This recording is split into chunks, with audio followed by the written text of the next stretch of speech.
two variable inequalities, and we just kind of introduced what those graphs looked like. We wrote a couple of two variable inequalities based on a situation with our friends Axel and Anisa. So today in 16.2, we are looking at graphing any linear inequality, which would be an inequality in two variables.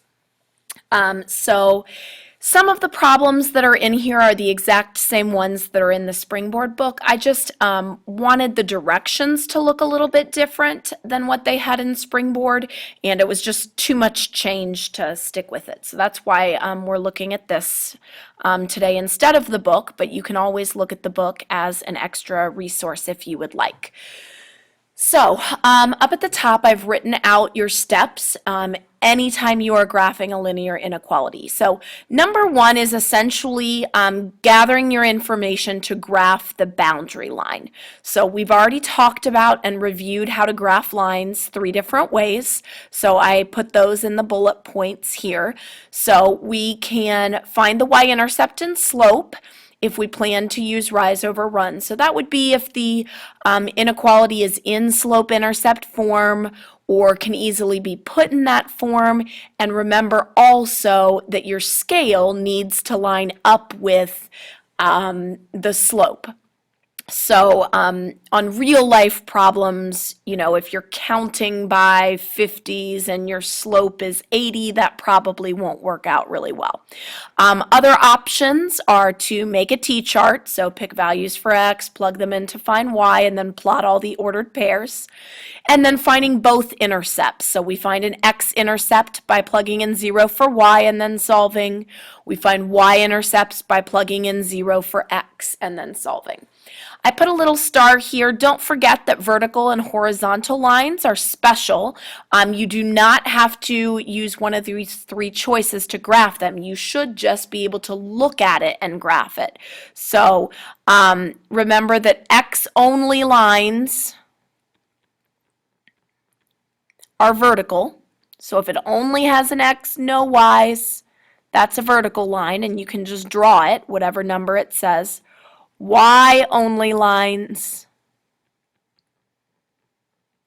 are horizontal. So write that out on the top of yours also so that you remember that and have that in your notes. So once you've got your information and you've plotted the points for your boundary line, before you connect them, we have to do step 2, which is decide if the boundary line should be solid or dashed. And this is pretty simple. We make it solid if the symbol includes the equal sign. So greater than or equal to, less than or equal to. We make the boundary line dashed if the symbol does not have the equal, so the plain greater than or the plain less than. The final step for inequalities is that we need shading. So you have to know which direction to shade. So we pick an ordered pair that does not fall on the boundary line, and we plug it into the inequality. So this would be an example of an inequality. So we would pick a point, plug in the x and the y of that point into the inequality. If we get a true statement when we simplify it, then we should shade the area that had that point in it. If we get a false statement, we should shade the other area, because these lines are going to divide the coordinate plane into 2 half planes. So there's going to be the half plane that contains the point that you picked, and then the other one. So there's only really 2 choices for the shading. Okay, so we're going to do a bunch of examples running through these 3 steps. Example 1, y is less than 3x minus 2. So when I look at this, this line is in slope-intercept form.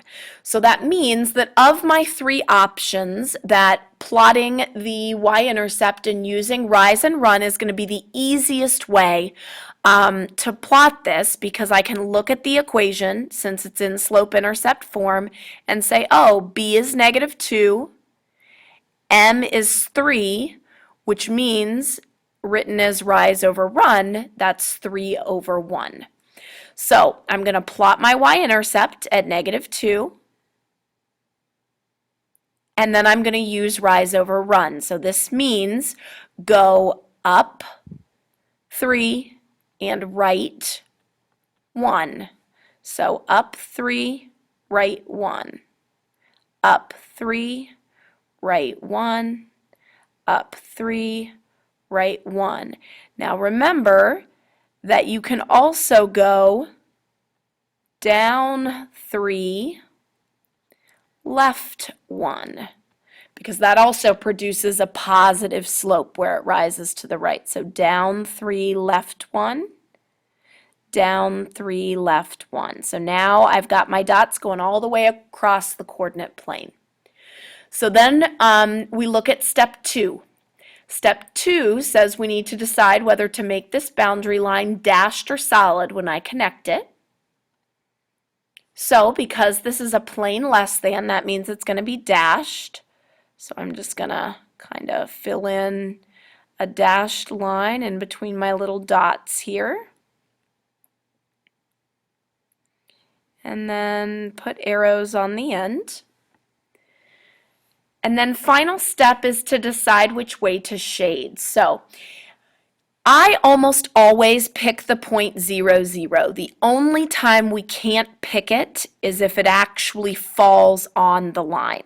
So since this does not fall on the line, I'm going to pick 0, 0. The reason why I do that is because it's the easiest thing to plug in. So when I plug in 0, 0, I get 0 is less than 3 times 0 minus 2. So when I simplify, 3 times 0 is 0, 0 minus 2 is negative 2. So then we have to decide if this simplified statement is true or if it's false. So 0 less than negative 2, that's false. 0 is not less than negative 2. So that means since this, when I picked 0, 0, that was false, that means I should shade the other half plane, the one that does not have 0, 0. So that would be this side. So I shade everything that's over here.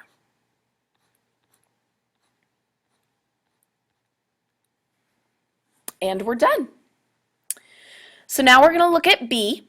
And you'll notice this one is not in slope-intercept form. This one is in standard form. And the last example that we did in 16.1, I had you write down that when it's in standard form, usually your best option is to find both intercepts. So that's what I'm going to do. Instead of using rise and run, because I would have to get y alone, I might make a mistake. It's going to be a little easier to find my x-intercept and then my y-intercept. So to find my x-intercept, I plug in 0 for y. So 3x minus 4 times 0 equals negative 12. And remember, the boundary line is an equals. That's why I didn't put the greater than this time. So this cancels. And so I've got 3x equals negative 12, divide by 3, that means my x-intercept is going to be at negative 4. So negative 4, 0 is going to be my x-intercept. So 1, 2, 3, 4. Oops, I almost put that in the wrong direction. 1, 2, 3, 4. This way, sorry about that.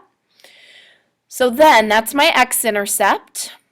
Now I'm going to find my y-intercept by plugging in 0 for x instead. So 3 times 0 minus 4y equals negative 12. So these cancel out. I've got negative 4 equals, or negative 4y equals negative 12. So I'll divide by negative 4. When I do that, I get y equals 3. So that means 0, 3 is going to be my y-intercept.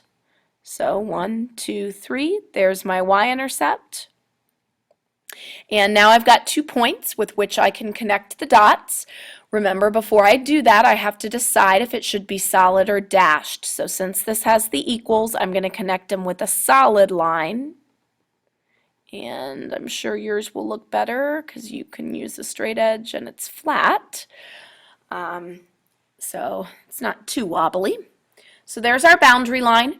Our last thing that we need to do is decide which area to shade. So again, I'm going to pick 0, 0 again.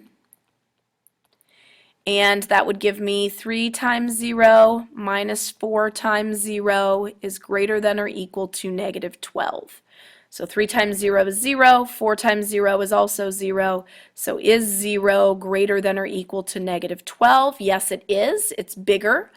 So that means in this case, I got a true statement, which means I should shade the area that has 0, 0 in it. So here's 0, 0.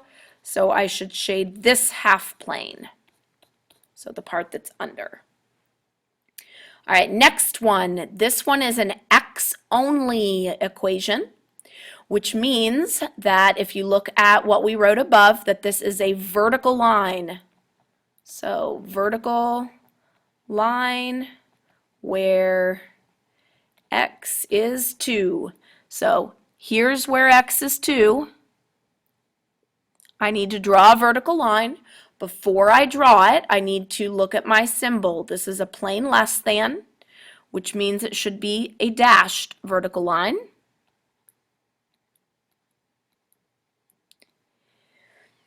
And then just pick my point. So when I pick 0, 0, obviously there's no y to plug in for, so I'm just plugging in the x. So I get 0 is less than 2, which is true. So that means shade the part with 0, 0. So shade everything over here, which should make sense because it says x less than 2, and those are where the values are less than 2. All right, next one. Y is greater than or equal to negative 5. So this one is a y-only equation, which means that this should be a horizontal line.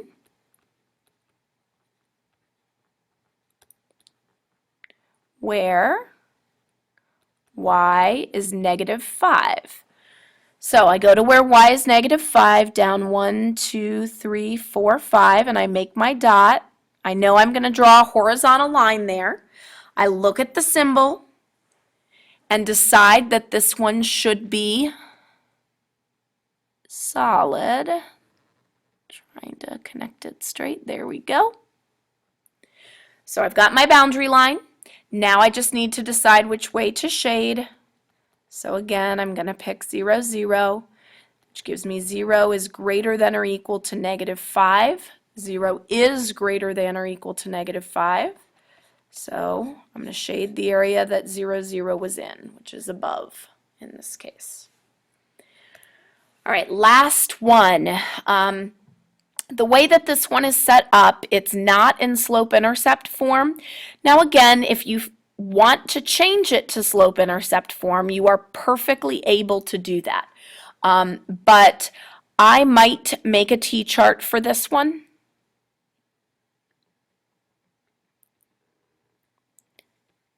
Some x values and y values. So let's say I'm going to pick I know I'm going to have to be dividing by 2 in order to solve for y, so I'm going to try to get even numbers here. So I'm going to pick negative 4, negative 2, 0, 2, and 4. Now, of course, you can pick anything you want. And keep picking until you get things that come out evenly. So if I choose x to be negative 4, that would give me 2y is greater than 6 plus negative 4 is 2. So I would divide by 2. Oops, I keep forgetting I need to make this the equals because we're just doing the boundary line. 2 divided by 2 is 1. So that works out.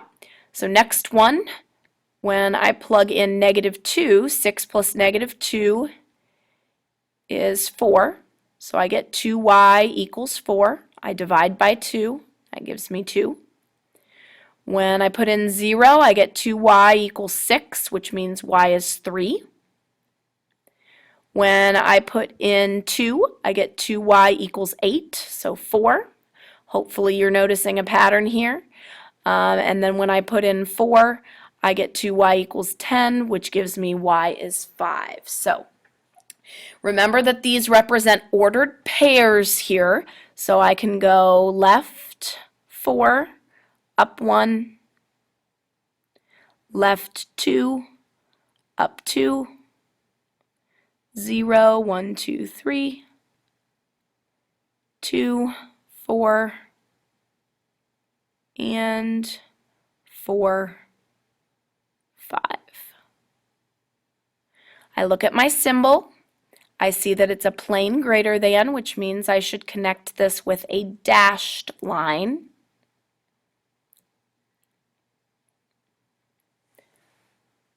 All right, and then pick 0, 0 to test it. So that would be 2 times 0 greater than 6 plus 0. So 2 times 0 is 0.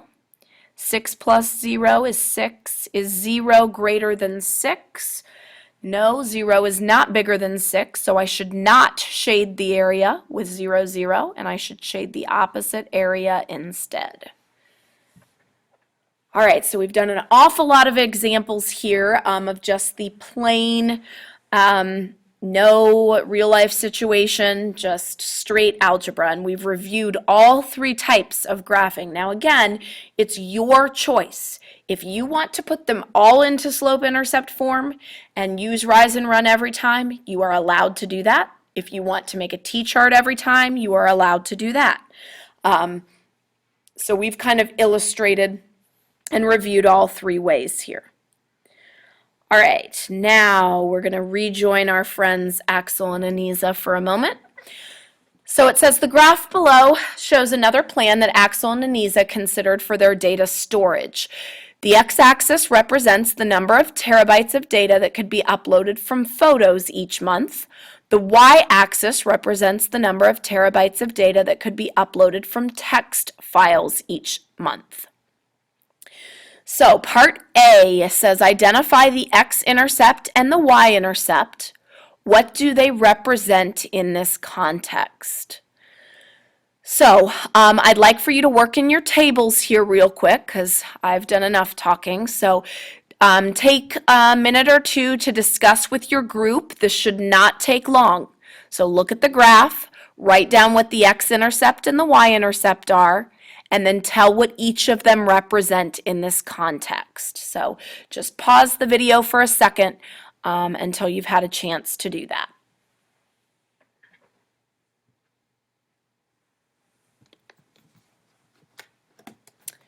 All right, so let's check your answers here. So for the x-intercept, remember by definition, the x-intercept is the place where the graph crosses the x-axis. So when I look here, where it crosses the x-axis is right there. Remember that intercepts, when we name them or identify them, we list them as ordered pairs. So that would be 180, 0. Then the y-intercept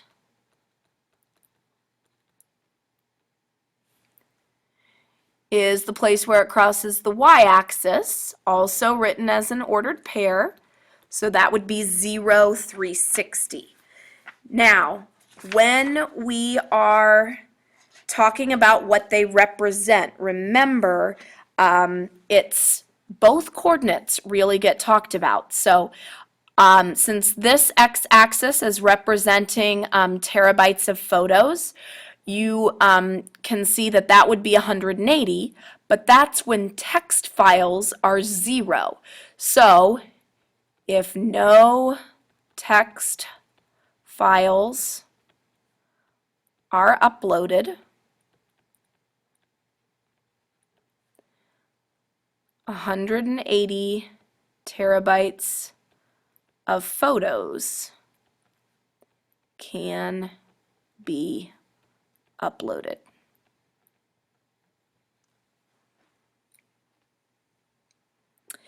Then for the y-intercept, you can see that the coordinate that represents photos is 0 here, and the coordinate that represents the text files is 360. So if no photos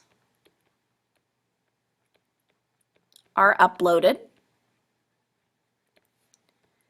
then 360 terabytes of text files can be uploaded. All right, next problem, determine the equation for the boundary line of the graph. So this equation, this is equal sign. You're just looking at the line part and writing its equation. So you can do this a bunch of different ways. I want you to take a couple minutes, maybe 5 minutes or so, 3 to 5. In your tables, you need to be working, not doing other things, but come up with the equation of that boundary line. So pause it for a few minutes, and then we'll come back to check your work.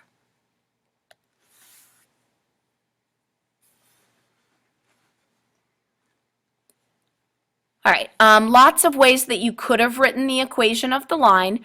What I probably would have done, since we know the y-intercept, we know that b is 360, I would have counted rise and run to find the slope, or picked 2 points and done the slope formula from that. So you knew the x and the y-intercept, so maybe you want to find the slope using those. So if you use these two, then you would have y2 minus y1, so 360 minus 0, so I'm just using these 2 points, 360 minus 0, over x2 minus x1, 0 minus 180. So that's 360 on the top, negative 180 on the bottom. Which gives you -2 for your slope. Now, you could have also gotten that by counting the rise and the runs. So, for instance, if you drew a little slope triangle here, the run there is 30 units because they're counting by 30s on this axis. The rise, we went down 60. So again, even if you did it this way, -60 over 30 still gives you -2. So it does not matter which way you did that. And so then you could write the equation y equals m, so -2x plus b, which is 360. So if you did not get that right, please correct your work and get the right answer down there. So then the last thing is to write a linear inequality to represent it. So now we're considering the shading. So we've got almost all of it done. We just need to replace this equal sign with the correct inequality symbol. So you can decide which way you think the symbol needs to be written. So just take a minute. You don't need to pause the recording here. I'll just wait for you to think about it for a minute about which symbol you would put, and then we'll talk about which one it should be.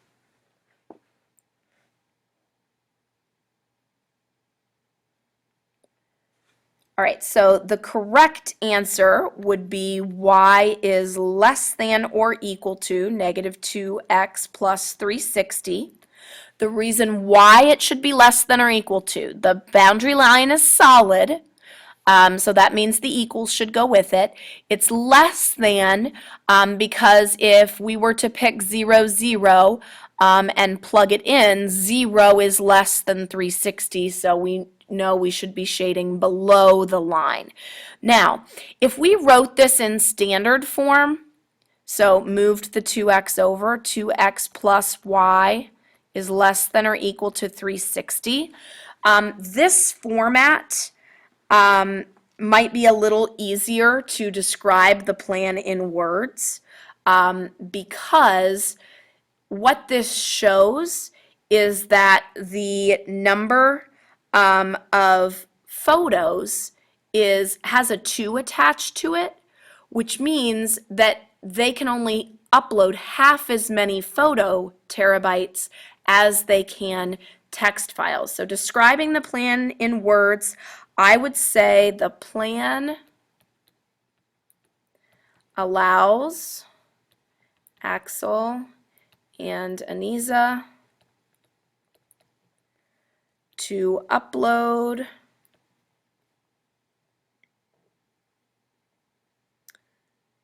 360 total terabytes,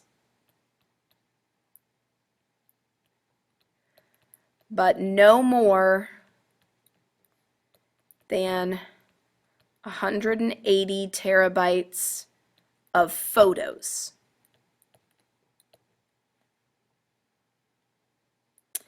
And that's it. Homework is on your syllabus. Make sure that you draw your graphs neatly.